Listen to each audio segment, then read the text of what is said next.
Hi, Carl here for ProAV and today Sennheiser have launched their XSW-D range. This is effectively their entry-level version of their very popular AVX system, which we actually use all the time on this channel. For this video though, the sound is all being recorded with this transmitter here. We've got a receiver on our camera over there, another one of these. And it shouldn't sound too different, to be honest, because it's using the same lav mic. This is their ME2 microphone. The only thing that's changed is the transmission. And so it shouldn't sound too different from our normal AVX videos, because these are essentially the same thing, but using some different technologies, which we're going to get into, in order to make them smaller and more affordable and make them their entry-level option.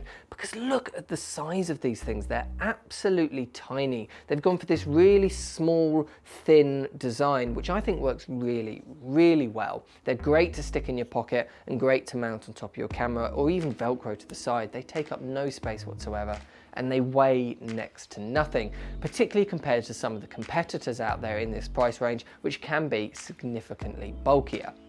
Sennheiser have launched a whole range for these, which covers all sorts of areas of the audio industry. So for this video, we're really going to focus down on the ones which are relevant for video production. So really, that's a transmitter and a receiver, and you can get those in either 3.5mm on either end or XLR on either end. There's a couple of different options which we'll talk you through. So the big difference between this and the AVX system is that this uses 2.4 GHz wireless, whereas the AVX uses 1.9 GHz.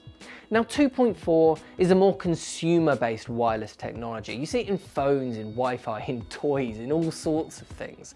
And it does have some disadvantages, but this system has some technologies which they've used in the AVX to help get around some of those disadvantages. It can automatically be searching for the strongest, most reliable signal possible. And it does that all the time and will swap within 3 milliseconds over to that stronger connection, all without you as a user even knowing that anything has happened. So it's constantly searching and it's constantly making sure that that connection is very, very stable. And it can do that even when there's multiples of these in a room. Sennheiser say you can use up to 5 sets of these in the same room, but we've heard reports of people using even more than that without any problems whatsoever. And 2.4 does have some advantages over 1.9.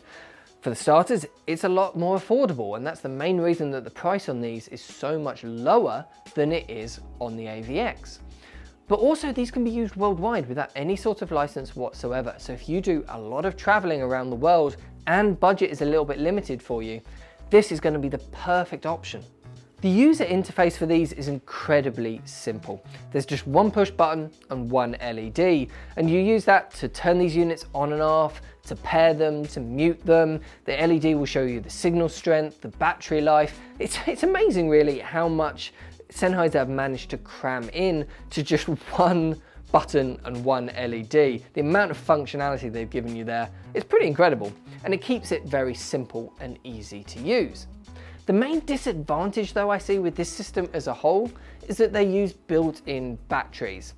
Now that battery does last for 5 hours, so that's probably going to be enough for most shoots, and it does charge up to 50% within 1 hour using the little USB-C port on the bottom.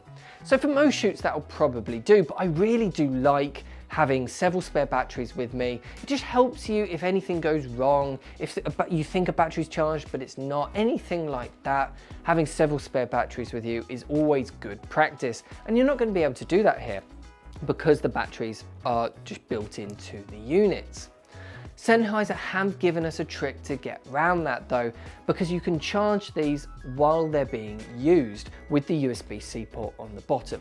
So all you need really in your kit bag is some of those little small USB battery banks, and it doesn't matter whether it's the transmitter from in your talent's pocket, whether it's the receiver on your camera, whatever one is running a little bit low on battery, just plug it into one of those battery banks, and you can do that in the talent's pocket with those small ones without it bothering them whatsoever, and it's going to keep one of these alive for ages. So the big question of course is, who is this system for?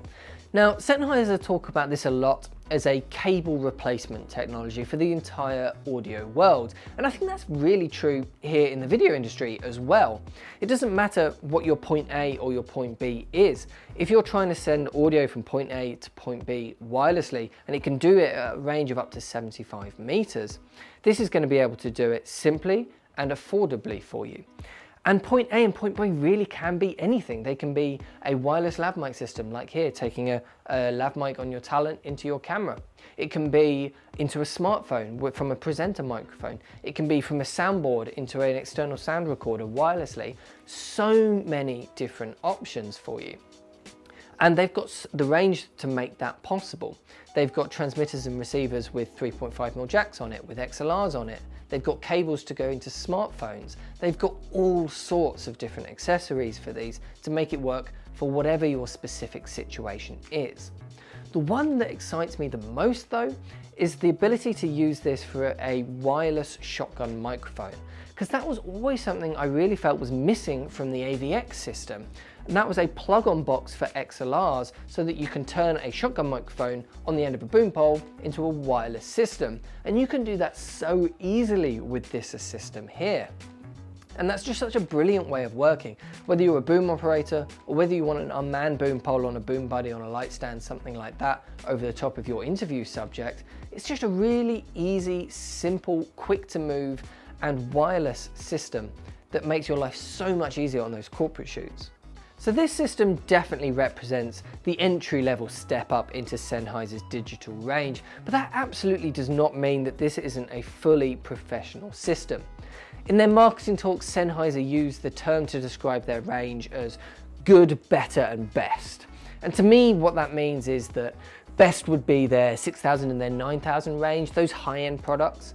Then better would be something like the AVX or the G4 on the digital or the analog side. And then the good options would be this new XSWD range. Because this can absolutely do everything you need in a professional environment and is one of the most flexible systems that Sennheiser really has to date. I'm so excited about the possibilities for our customers for these because there's so many different uses for them. But let me know what you all think of them down in the comment section down below. Is there anything that you've been disappointed by, or have Sennheiser really hit the nail on the head here? How do you think these compare to the competition as well? Particularly things, the obvious comparisons like the Rode Filmmaker kit, something like that. Let me know your thoughts in the comment section down below. And of course, if you want to buy one of these for yourself, the link is in the description to the Pro AV website. Thank you so much for watching, and I'll see you in the next one.